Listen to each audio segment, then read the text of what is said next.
not among them.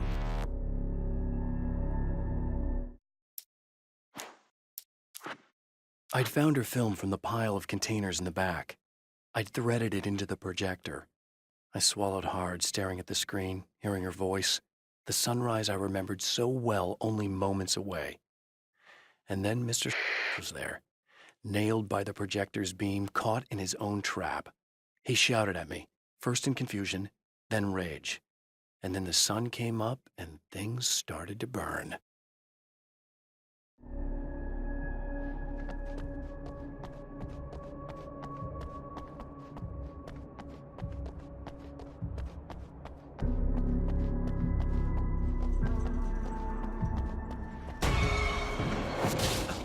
Oh, you got yourself a little plan, do you?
Never getting out of this wake, never! Don't worry, I'll take care of your wife and your life!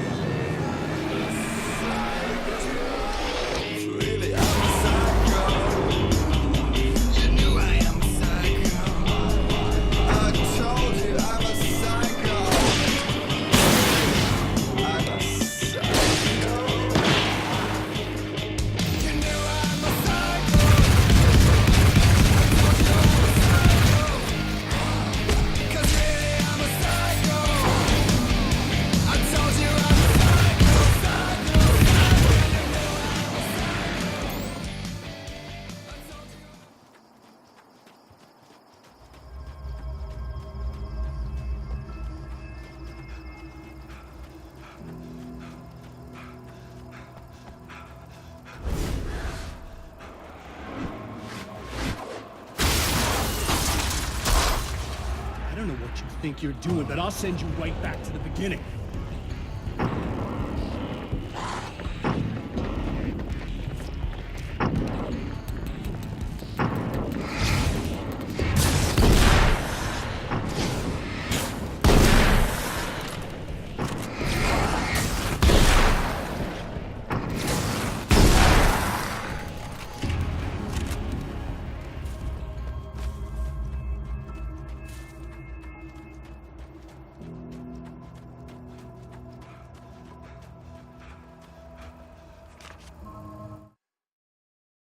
When the dark man's eyes suddenly locked into Serena's, she flushed hot. They ignited a black fire in her. He was talking. He wanted the power turned off. He said something about the projector booth. She hooked a finger under his belt buckle. He grabbed a hold of her throat and twisted until it hurt. Somewhere deep inside, a part of her screamed in paralyzed horror, but the moan that escaped from her throat had no panic in it. "Pay attention," he said. "Business first."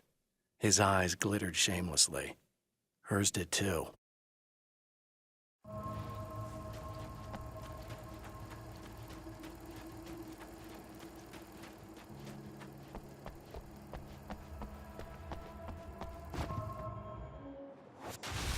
What? You think whatever it is you're gonna do is gonna make a difference? This'll end up just like before!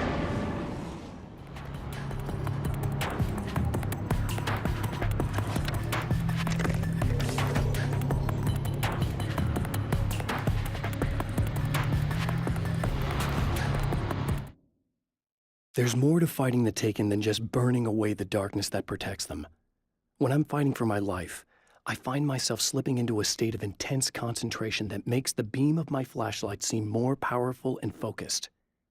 I used to think it was just my imagination, something brought on by the adrenaline and fear of death. But now I'm not so sure.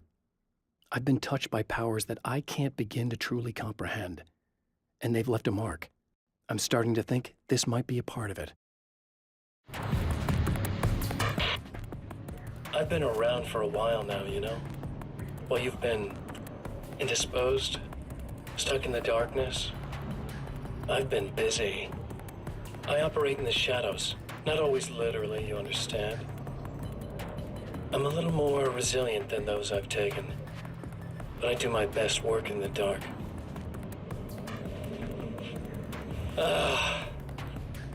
And there's so much darkness out there. It goes deep. And the things that live in it are vast, big bastards. They don't mind getting a little bit of elbow room.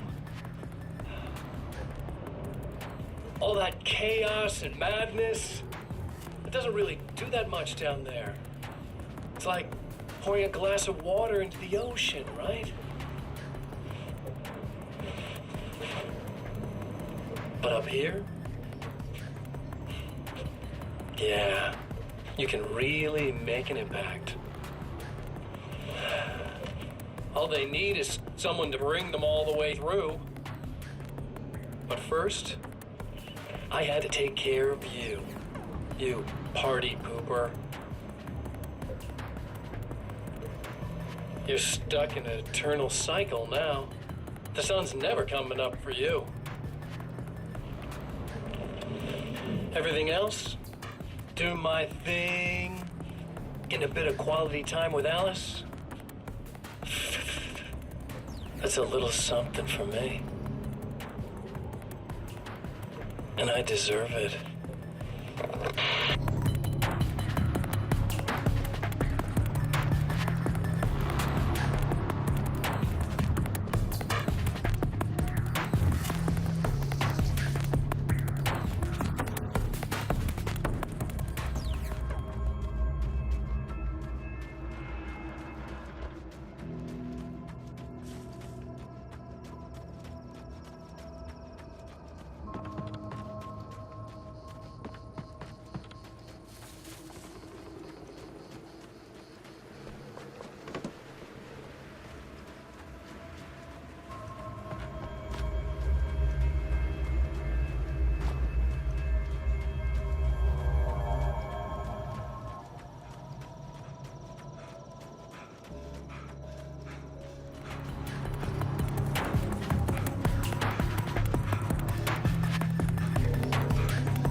I held the film canister in my hands. I saw her name written across it in big letters, followed by the title. It was a time capsule, moments snatched from times gone by, from a past that I hoped could also be our future. It was my salvation, our chance to be together. A tin can with a bit of magic in it that she didn't even know about. Something I could put to good use.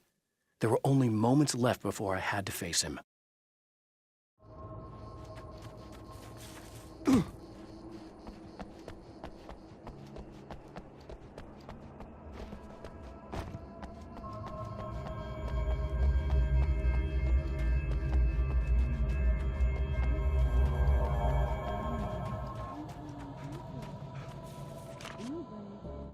The clothes I wear now I shaped from dreams and memories. It's an old outfit, originally from the 90s. The last time I wore it was when I was still writing and Alice and I took a vacation in the desert before our troubles began. The night before, we'd been at a party, and I had dressed to the nines. On that lazy day, I put on these old clothes, worn and comfortable. Alice made a joke about grunge. I felt a little embarrassed, but I stuck with them. We were very happy. I'm sheathed in good memories to remind myself of what is at stake.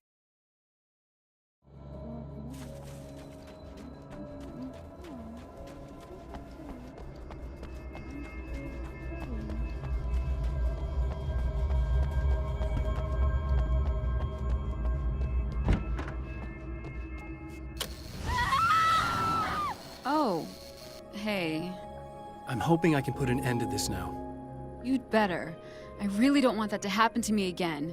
It's like somebody vomited in my brain, like a sleazy movie that keeps looping in my head. I'll stop this, I swear. You know the part that's really screwed up? If you mess it up, it'll just keep happening forever, right? I don't think I can deal with that. Don't think about that. I don't think of anything but. Hey, afterwards, when all this is done, look me up. This thing, I can probably help you deal with it. I don't know. It's almost like I'm not even in the same world anymore. Everything's just weird now. Yeah, I know. A lot of that'll pass with time, but being touched by the darkness, it's rough on you. It's a lot to process, and I just don't want you to get completely screwed up by this. Might be a little late for that, to be honest. Yeah, well, there's degrees. At least you're not at a point where you go around picking fights with people over not changing their light bulbs often enough. What? Never mind. All I'm saying is, you're not alone with this. And anyway, you're friends with Alice, so, you know, any friend of hers. Thank you.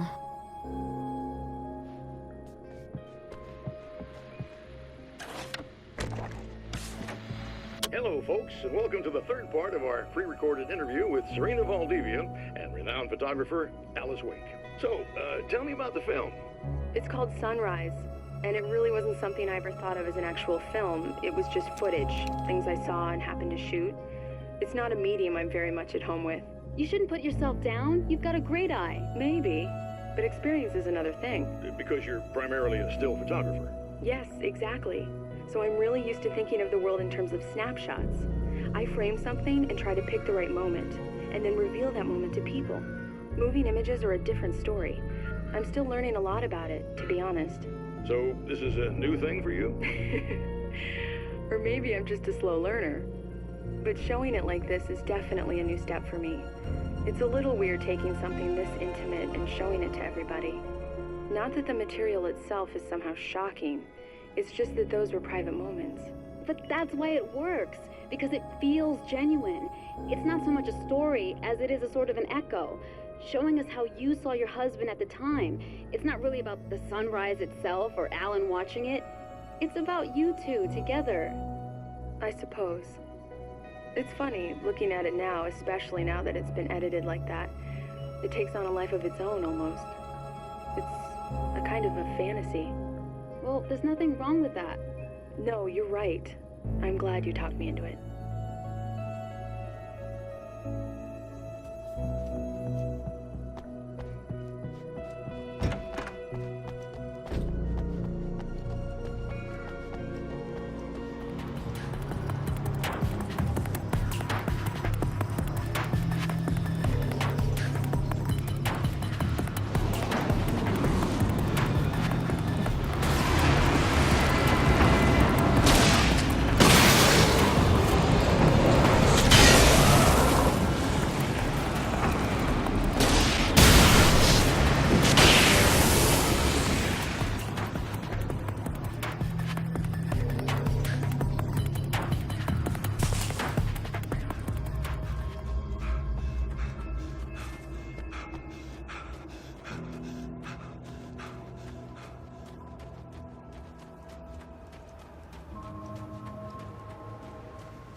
The trap Mr.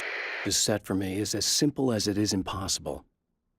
Whenever I reach him, he sends me back to the beginning of the maze.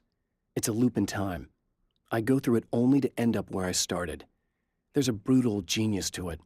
If I die, it's over for me. If I survive, I end up where I started. Sooner or later, the odds will catch up with me. And in the meantime, he gets to toy with me. But that's why I have a chance. He's caught in this pattern just as much as I am. I know where he'll be, and I'm prepared.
Again, the Champion of Light enters the final trap. The new reality is almost here. All he needs to do is change the details of the scene, push it past the breaking point, and the rest will snap into place.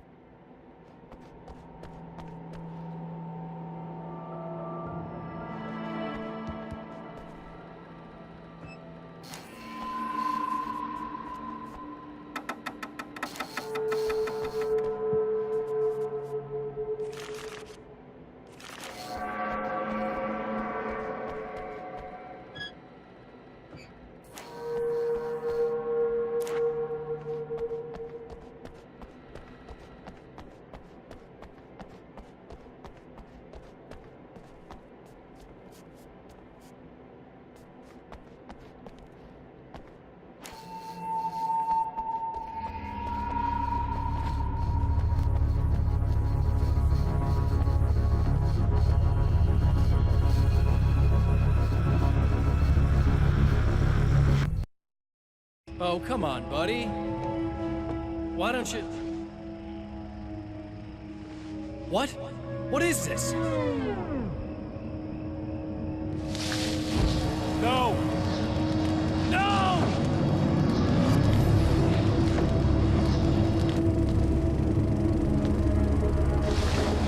You can't do this! All I did was take the things you've always wanted and never had the balls to go for! It's my turn now! It's my life! It's my life!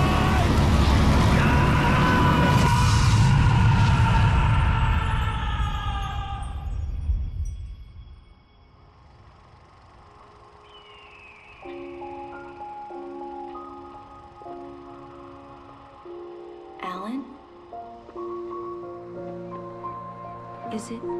Is it really you? It's really me. How?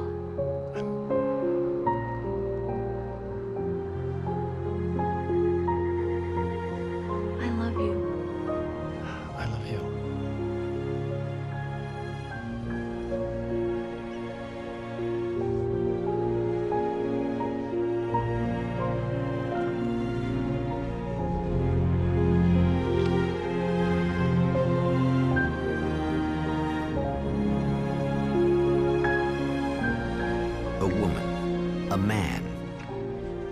lovers, held apart for far too long, enveloped in the light of a glorious dawn. They both feel it. He's home at last. Are these actual events, or merely a dream? A memory, or a glimpse of what is to come? One thing is certain. This scene takes place in another time and another place, far, far away from Night Springs.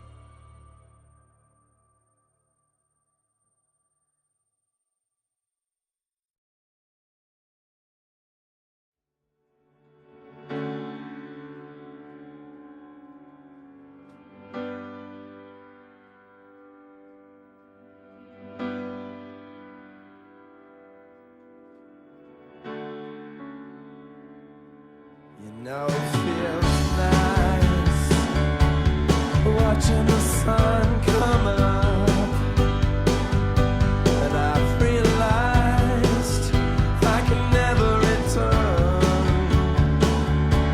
Oh baby, it feels good watching the sun come up. I can attack the day with the will to burn.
No?